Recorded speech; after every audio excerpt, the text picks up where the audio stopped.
Resin ஆர்ட்ல order வர வைக்கிறதுக்கு என்ன பண்ணுறதுன்னு சொல்லி கேட்டிருக்காங்க. ஸோ அதுக்கு என்ன பண்ணலாம்னு சொல்லி பார்க்கலாமா?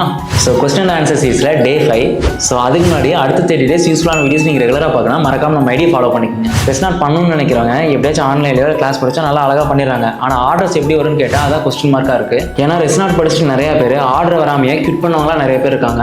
ஸோ எந்த அளவுக்கு ப்ராடக்ட் மேக்கிங் முக்கியமோ அந்த அளவுக்கு டிஜிட்டல் மார்க்கெட்டிங் முக்கியம். ப்ரோ டிஜிட்டல் மார்க்கெட்டிங் சிம்பிளாக சொல்லுங்க அப்படின்னா, டிஜிட்டல் மார்க்கெட்டிங் எப்படின்னா நம்மளோட ஒர்க்கை நம்மளோட ப்ராடக்ட்டை சோஷியல் மீடியாவில் எப்படி எக்ஸ்போஸ் பண்ணி காமிக்கிறாங்கிறது தான். நம்மளோட ப்ராடக்ட்டை எந்த அளவுக்கு நம்ம அழகாக காமிக்கிறோமோ அதுலேருந்து நமக்கு ஒரு ஆர்டர்ஸ் வருது இல்லையா, அதை தான் நம்ம இன்கமாக கன்வெர்ட் பண்ணுறோம். ஸோ இப்போ புரியுதா ஏன் நிறைய பேருக்கு ஆர்டர்ஸ் வர மாட்டேன்னு சொல்லிட்டு. ஸோ ப்ராடக்ட் மட்டும் நீங்கள் அழகாக நீட்டாக பண்ணிட்டு டிஜிட்டல் மார்க்கெட்டிங் பண்ணாமல் இருந்தீங்கன்னா கடைசி வரைக்கும் யாருக்கும் தெரியாத ஒரு அண்டர்ரேட்டட் ஆர்டிஸ்டாகவே இருப்பீங்க. ப்ரோ அப்போ நான் ரெசின் ஆர்ட் தனியாக படிக்கணும், அப்போ நான் டிஜிட்டல் மார்க்கெட்டிங் தனியாக படிக்குமா கேட்டால் அப்படிலாம் கிடையாது. நம்ம இன்ஸ்டியூட்டில் இருக்கிற அட்வான்ஸ் கிளாஸில் ப்ராடக்ட் மேக்கிங் எந்த அளவுக்கு ப்ரியாரிட்டி கொடுக்குறாங்களோ அந்த அளவுக்கு டிஜிட்டல் மார்க்கெட்டிங் ப்ரியாரிட்டி கொடுக்குறாங்க. ஸோ உங்களுக்கு வீடியோ ஷூட் எப்படி, வீடியோ எடிட்டிங் எப்படி, அது இன்ஸ்டாகிராம் அல்காரிதம்னா யூடியூப்ல அல்காரிதம்னா இது எப்படி கொண்டு போகணும், எப்படி ஃபாலோவர்ஸ்லாம் கெயின் பண்ணுறது எல்லாமே டீட்டெயிலாக சொல்லி கொடுப்பாங்க. ஸோ வந்து டே 6க்கான கொஸ்டின் என்ன கேட்டிருக்காங்கன்னா, ரெசின் ஆர்ட்ல வந்து பேக் சைடில் வந்து பெண்ட் ஆகுது ப்ரோ என்ன பண்ணுறதுன்னு சொல்லி கேட்குறாங்க. அதாவது வளைவு நெளிவா புளியும் மேடா வந்து பெண்ட் ஆகுதுன்னு சொல்லி கேட்குறாங்க. ஸோ உங்களுக்கு தெரிஞ்ச ஆன்சரை கமெண்ட் செக்ஷனில் சொல்லுங்கள். நெக்ஸ்ட் வீடியோவில் மீட் பண்ணலாம். அது வரைக்கும் லவ் யூ ஆல்.